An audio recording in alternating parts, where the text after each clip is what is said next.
Hello दोस्तों, कैसे हैं आप सब। आई होप आप सब बहुत ही अच्छे होंगे।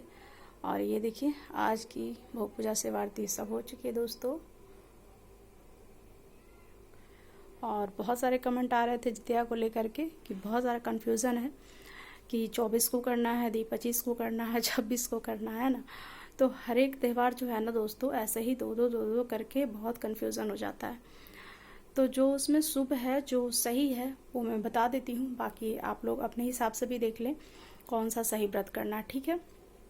और मैं एक छोटी सी कथा भी डाल दूँगी, तो आप चाहे तो कथा जिनको नहीं भी आता है तो आप सुन सकते हैं उसे जितिया के दिन, क्योंकि कथा बिना सुने हुए और बिना हवन किए हुए कहा जाता है कि पूरा फल पूजा का नहीं मिलता दोस्तों। तो ये दो चीज़ ज़रूर ही करना है।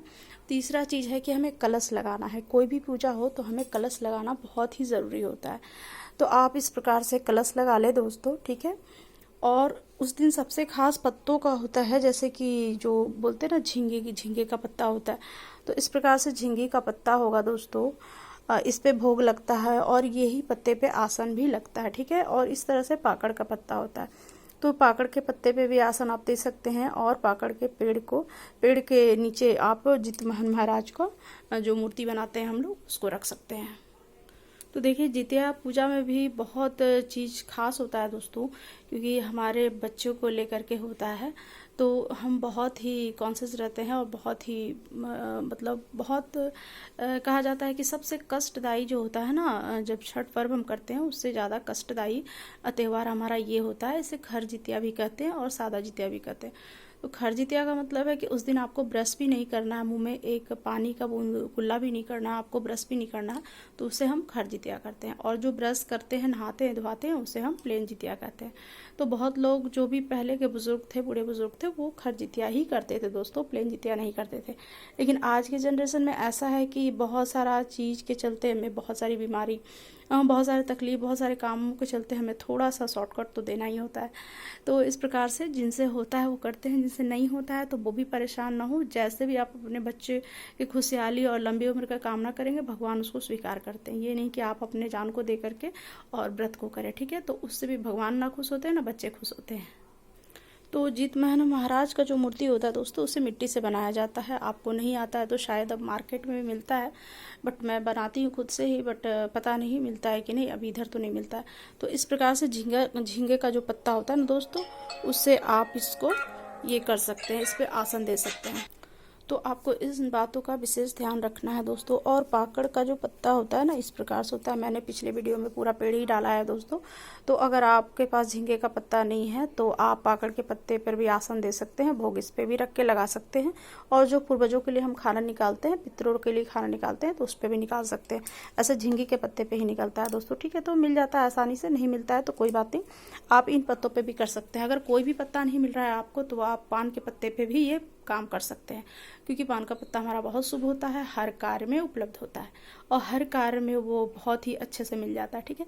तो आप उसका भी ये कर सकते हैं। तो आप देख लें, पहले सबसे पहले तो हमें कलश लगा लेना है, फिर हमको संकल्प ले लेना है। वहाँ पे जितमान महाराज का जो मूर्ति हमारा आता है मिट्टी का, उन्हें स्थापित कर लेना है सुबह ही नहा धोवा के। और घर की सफाई करने के बाद आपको अच्छे से, ठीक है, वहाँ मूर्ति को स्थापित करने के बाद आपको वहाँ उन पत्ते पे विराजमान करना है। विराजमान करने के बाद आप कलश लगाएंगे। उसके बाद अष्टदल कमल बना के आपको कलश स्थापित कर लेनी है और वहाँ पे आपको एक लोटा लगा लेना है। इस प्रकार से देखिए, लोटा है, इससे लोटा लगा लेना है। इसमें आपको लौंग, इलायची, सुपारी लगा लेनी है। इसे कलावा से बांध लेना है। इसमें पान के पत्ते, आम के पत्ते, कुछ भी है जो डाल देने हैं। और इस पर एक दीप कलश ये बनता है दोस्तों। एक कलश आपका नारियल का लगता है, एक कलश आपका दीप कलश लगता है। तो दीप कलश लगाने के लिए आप उसी प्रकार से लोटे में कलावा लगा करके बांध करके आप उसमें पान, लौंग, इलायची, सुपारी, द्रव्य, अक्षत, कुमकुम डाल करके उससे कलश को तैयार करेंगे। फिर 5 या 7 के क्रम में आप उसमें आम के पत्ते, पान के पत्ते, अशोक के पत्ते, जो भी आपके पास उपलब्ध है आप वो डालेंगे, ठीक है। तो उस प्रकार से हमारा कलश तैयार हो गया। फिर उस पर एक ढक्कन लगाना है, ढक्कन पे आपको चावल रखना है, चावल पे आपको दीप लगाना है। तो आप इन तरीकों का विशेष ये करें। और उसमें वहाँ साइड में आपको जितिया को अपना रखना है।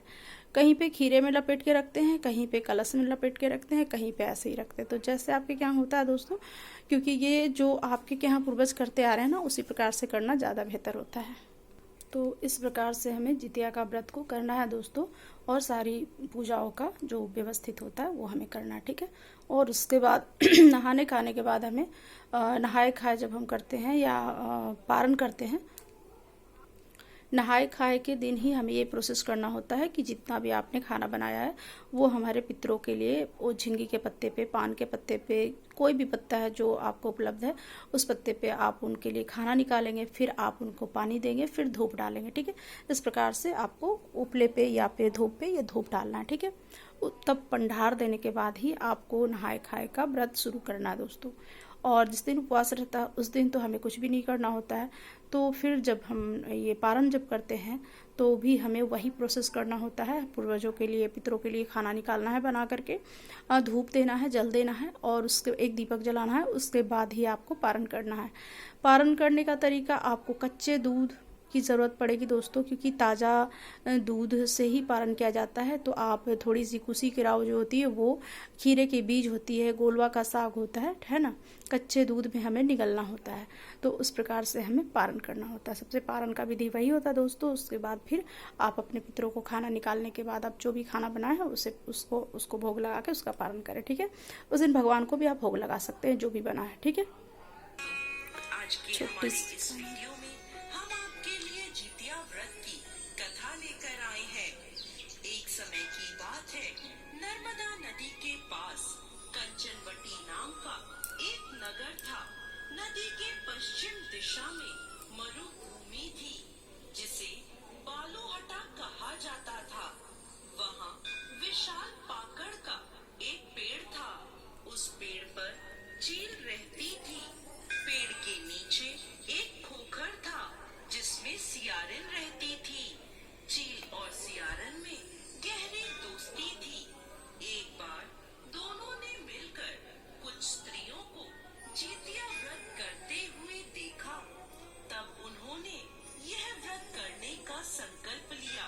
फिर दोनों ने भगवान ज्योतवाहन की पूजा करने के लिए निर्जला व्रत रखा।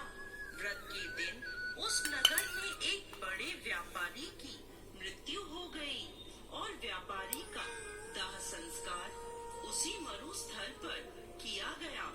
दिन बीतने के बाद जब रात हुई तब वहाँ मौसम खराब हो गया।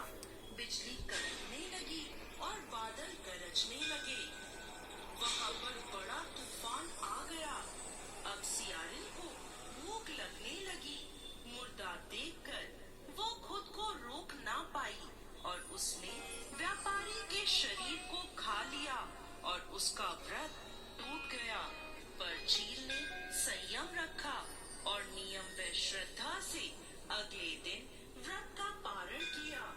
फिर अगले जन्म में दोनों सहेलियों ने ब्राह्मण के परिवार में दो पुत्रियों के रूप में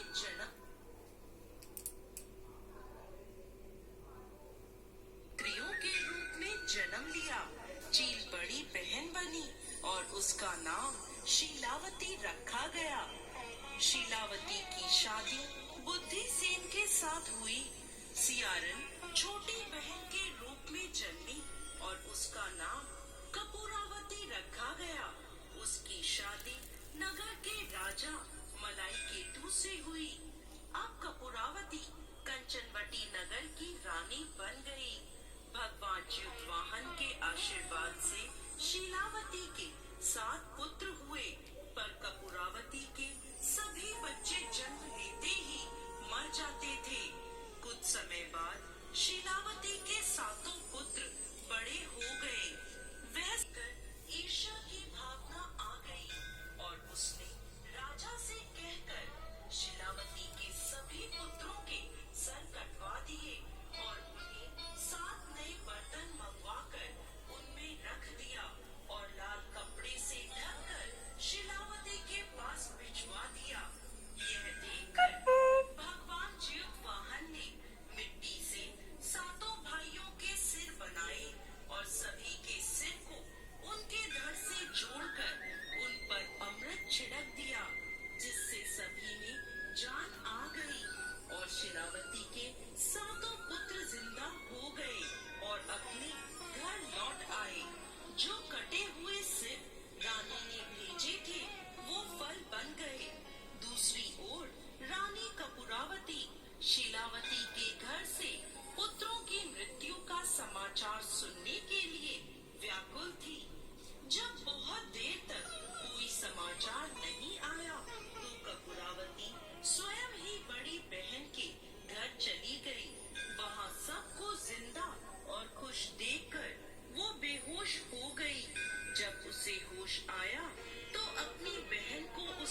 उसे अपनी गलती का पछतावा हो रहा था।